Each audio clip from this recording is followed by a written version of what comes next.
Você está no canal Eu Estudo a Lição com o pastor Samuel Camilo. Hoje é quarta-feira, dia 28 de agosto de 2024. E o tema que estudaremos na nossa lição da Escola Sabatina será Deveres Terrenos e Resultados Celestiais. O texto que serve como base para o nosso estudo encontra-se em Marcos capítulo 12, a partir do verso 13. É um diálogo entre Cristo Jesus e dois grupos, os herodianos e ao mesmo tempo o grupo dos saduceus. O texto vai dizer assim: E enviaram a Jesus alguns dos fariseus e dos herodianos, para o apanharem em alguma palavra. Chegando, disseram-lhe: Mestre, sabemos que o Senhor é verdadeiro e não se importa com a opinião dos outros, porque não olha a aparência das pessoas, mas, segundo a verdade, ensina o caminho de Deus. Portanto, é lícito pagar imposto a César ou não? Devemos ou não? Ou não devemos pagar? E então, Jesus, percebendo a hipocrisia deles, perguntou: Por que vocês estão me perguntando sobre isso? Estão tentando me pôr à prova? Tragam-me um denário para que eu veja. Eles lhe trouxeram a moeda. E ele lhes perguntou: De quem é essa imagem e essa inscrição? De César, responderam eles. Então Jesus lhes disse: Deem a César o que é de César, e a Deus o que é de Deus. Ficaram admirados com ele. Depois os saduceus, que dizem não haver ressurreição, aproximaram-se dele com a seguinte questão: Mestre, Moisés nos deixou escrito que se um irmão morrer, o seu irmão tomará sua mulher, que estiver sem filhos, e esse deverá casar-se com a viúva e ter filhos para o seu irmão. Haviam 7 irmãos. O primeiro casou-se e morreu sem deixar filhos.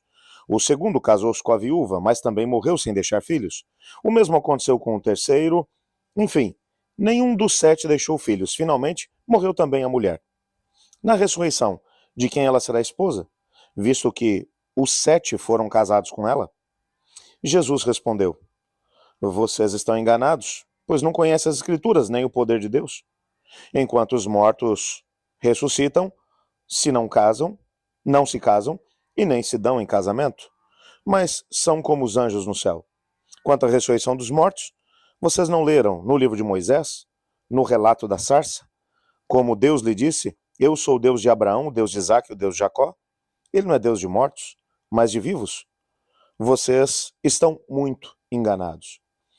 Há uma coisa que vocês precisam compreender, ou que nós precisamos compreender, quando o assunto é a forma como o Senhor Jesus lidava com as autoridades da sua época. Na época de Cristo Jesus, haviam mais de 200 seitas diferentes dentre o povo entre os judeus. Cada uma dessas seitas tinha algumas crenças bem específicas. É bem verdade que as mais conhecidas são os fariseus, que eram aqueles que conseguiam aglutinar mais pessoas. Haviam também os zelotes, que era um grupo muito mais radical. Eles acreditavam que só poderiam livrar o povo da dominação estrangeira através do poder das armas. Então, eles literalmente criavam milícias para lutar contra os romanos. Haviam também os saduceus. Esses eram muito menores, era talvez uma das menores seitas, mas uma das que mais reunia poder, porque esses indivíduos eles não acreditavam na ressurreição dos mortos e não acreditavam em nenhuma outra parte da Bíblia a não ser no Pentateuco. Eram apenas os primeiros 5 livros de Moisés. Portanto, por acreditar apenas nessa existência, eles achavam que precisavam viver de forma intensa esse tempo e, ao mesmo tempo, aguardar um momento em que eles fossem morrer, porque a partir da morte, então tudo que você teve para poder experimentar da vida foi o que você viveu enquanto estava vivo. Depois da morte, sem ressurreição, sem absolutamente nada, as pessoas seriam como se nunca tivessem sido. É claro que para poder chegar a essa mesma conclusão, eles distorciam tremendamente as Escrituras. O que é mais interessante é que talvez por causa dessa própria característica da sua teologia, ou seja, a ênfase no aqui e agora, somente o hoje, somente essa existência, eles se apegavam tremendamente ao poder. Então estamos falando aqui de um grupo que acabou dominando o poder em Israel. O sacerdócio era composto basicamente por indivíduos dessa mesma seita. Agora, o que vai acontecer é que no decorrer de todos os tempos, essas seitas brigavam entre si. Havia também uma seita bem menor, a seita dos herodianos.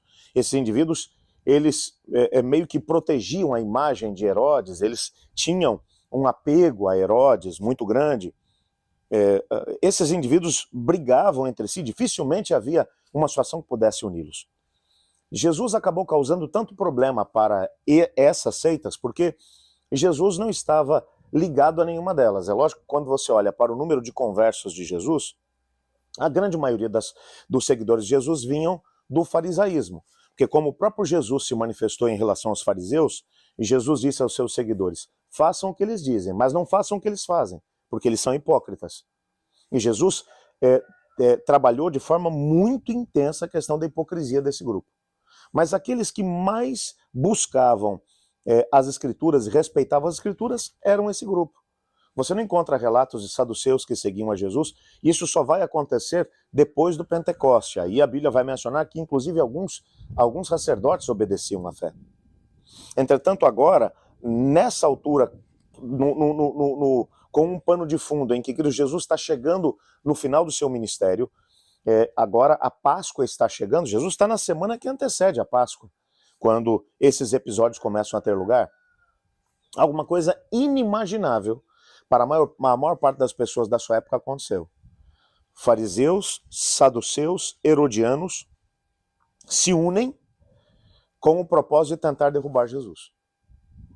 O texto deixa muito claro que haviam pessoas de todas essas classes, claro, dirigidas pelos saduceus. Esses eram, tanto que o próprio processo de julgamento que acabou acontecendo em relação a Jesus, na quinta-feira à noite, na casa de Anás, foi dirigido especificamente pelo grupo dos saduceus, de onde vinha o grupo sacerdotal. Haviam fariseus com eles? Haviam. Mas muitos dos fariseus que eram devotos a Jesus, mesmo que não de forma aberta, como José de Arimateia, Nicodemos, esses indivíduos não foram chamados para fazer parte do grupo que fez parte desse processo. Quando você vai estudar, você vai perceber que esses indivíduos foram colocados de lado porque eles tinham algum tipo de familiaridade com Jesus e nas reuniões que haviam acontecido no Sinédrio anteriormente, eles haviam defendido Jesus. Mas agora esses grupos se unem com o propósito de tentar derrubar Jesus. Então primeiro vem fariseus com herodianos. Eles querem tentar desacreditar Jesus, não apenas diante do povo, mas eles querem agora tentar fazer com que os romanos fiquem contra Jesus. Como eles trabalham para que isso aconteça? Bom, muito simples. Eles olham agora para Jesus e vão dizer, olha, Senhor, tem uma situação que nós gostaríamos que o Senhor nos ajudasse com ela. A situação é a seguinte, existem algumas pessoas que acham que não se deve pagar imposto a Roma, porque Roma é dominadora. Esse lugar é uma terra que foi dada aos nossos antepassados pelo nosso Deus. Então, na sua opinião, devemos ou não pagar impostos a Roma, a César? Jesus sabia que se ele dissesse que não se devia pagar imposto a Roma, os romanos acabariam se rebelando contra ele, e ele não tinha vindo para poder criar um problema com os romanos, até porque no próprio ministério de Jesus houve centuriões que acabaram seguindo a Jesus. Nós estudamos sobre isso inclusive nesse trimestre. Mas agora Jesus vai olhar para eles e sabendo que se ele dissesse que não, arranjaria um problema com os romanos. Se ele dissesse que sim, muitas pessoas dentre a multidão, inclusive, principalmente dentro da seita dos zelotes, que eram nacionalistas, eles iam se revoltar contra Jesus. Jesus então pede que eles entreguem para ele uma moeda. E ele pergunta, de quem é essa inscrição na moeda? De quem é essa esfinge na moeda? E as pessoas respondem, é de César. Então Jesus vai dizer, dai a César o que é de César, e a Deus o que é de Deus. Há um texto, inclusive, no nosso guia de estudos, onde Ellen White vai comentar esse mesmo acontecimento, no livro Deserto às Nações, na página 480, onde ela vai dizer assim, é muito interessante aqui esse texto. Jesus respondeu que eles deveriam dar a César o que é de César e a Deus o que é de Deus. Isso fez com que ele escapasse da armadilha, mas também ofereceu instruções profundas sobre a responsabilidade de cada cristão para com o governo. Jesus declarou que, uma vez que estavam vivendo debaixo do poder romano, deveriam prestar-lhes o apoio que lhes era exigido. não no que estivesse em oposição a um dever mais elevado, mas embora pacificamente sujeitos às leis da terra, deveriam ser primeiramente leais a Deus. Jesus, ele conseguiu, com a sua resposta, resolver dois problemas. Ele mencionou que deveria ser dado a Deus o que era dele e a César o que era de César. É claro que houve alguns momentos em que o próprio Pedro mencionou, algum tempo mais tarde, mais importa obedecer a Deus do que aos homens. Quando a lei dos homens nos coloca contra Deus, a gente tem que ficar do lado do Senhor. Mas enquanto isso não acontece, nós devemos ser respeitosos em relação ao governo que está no poder, entendendo que quando lá no livro de Daniel é mencionado que é Deus quem coloca reis e é ele quem retira reis, Deus está no governo absoluto de tudo. Agora, esse grupo sai da frente e chega um grupo de saduceus. A cena é no mínimo hilária. Esses indivíduos não acreditam na ressurreição e agora eles vêm até Jesus com uma cena hipotética. Eles acreditam apenas no Pentateuco, então eles vão citar o Pentateuco, quando Moisés vai mencionar que um homem, quando morresse sem deixar filhos, o seu irmão deveria assumir a viúva, ter filho com ela, para que ela tivesse alguém para poder cuidar dela, numa sociedade extremamente patriarcal e machista. E então, porque senão ela não conseguiria sobreviver. Mas esse filho não seria do irmão, seria do falecido. E eles vão criar uma situação hipotética. Essa mulher, ela se casou, o marido morreu, ela não tinha filhos. Ela foi dada como esposa para o outro irmão, que também não teve filhos com ela, morreu, e depois para outro. Enfim, eram 7 irmãos, ela se casou com 7. Até que finalmente ela também morreu. E eles perguntam a Jesus, na ressurreição ela vai ser esposa de quem? Por que eles estavam fazendo essa pergunta? Porque eles queriam lançar descrédito sobre a doutrina de Jesus, porque eles sabiam que Jesus acreditava na ressurreição. Jesus vai responder de uma forma que os deixou completamente sem qualquer tipo de resposta. Ele vai dizer, vocês erram não conhecendo as Escrituras e muito menos o poder de Deus. Ele vai dizer, bom, depois da ressurreição, no céu, eles serão como os anjos. Pronto. Não se casarão nem se darão em casamento. Agora, quando Deus vai conversar com Moisés e vai dizer, eu sou o Deus de Abraão, de Isaac e de Jacó, ele estava falando do quê? Que ele era Deus de mortos ou de vivos? Porque se esses indivíduos estavam mortos, ele dizia que era Deus de Abraão, de Isaac e Jacó, todos os 3 já estavam mortos. Afinal de contas, ele é Deus de mortos ou de vivos? O que ele estava dizendo é que Deus, quando disse para Moisés que era Deus de Abraão, de Isaac e de Jacó, ele era um Deus que os traria da sepultura na manhã da ressurreição, porque eles tinham sido fiéis a Deus enquanto viveram. Nessa perspectiva, Jesus desmontou completamente todas as tramóias que foram elevadas contra ele, mencionando que todas as pessoas deveriam ter algum tipo de responsabilidade com as pessoas ou com o mundo no qual eles vivem, responsabilidade e principalmente responsabilidade com Deus no céu. Na medida do possível, nós devemos estar bem com Deus e com os homens.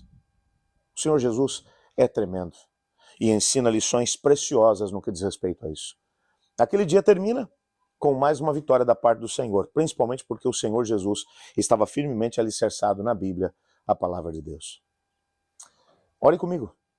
Obrigado, Pai, por Tua palavra e pela certeza que temos de que o Senhor nos ama. Ajuda-nos a permanecer firmes em Ti e sermos respeitosos com as autoridades constituídas no mundo em que vivemos, mas principalmente respeitosos em relação ao Senhor e à Sua palavra. Nos colocamos em Tuas mãos pedindo que ouça também os clamores que sobem dos corações nesse momento, pedidos, dificuldades que são enfrentados pelos Seus filhos.